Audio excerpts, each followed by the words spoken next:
काज़िम इमाम बारगाह pin Nasrallah ढोक हमीदा 17 मुहर्रम अल हराम मजलिस सज़ा और मातमी जुलूस ज़ेर सरपरस्ती सैयद ज़वार हुसैन शाह की क़यादत में मुनक्कद होगा और मजलिस सज़ा में मुख्तलिफ ज़ाकिरीन जिनमें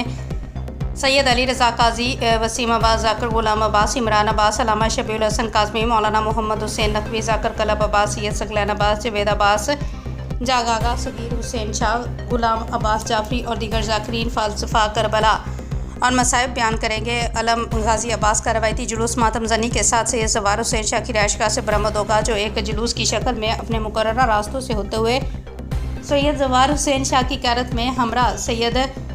सज्जाद हुसैन शाह, सैयद गज़नफ़र अली शाह, सैयद दरिया हुसैन शाह पीर, सैयद इफ्तिखार हुसैन शाह, सैयद अली जाफ़र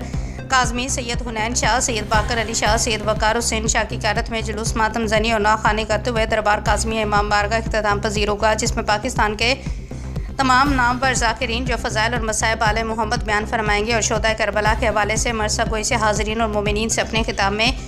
हज़रत इमाम हुसैन अलैहिस्सलाम और उनके अहसाब और उनके घराने के अफराद की कुर्बानी को ख़राज अक़ीदत पेश करेंगे।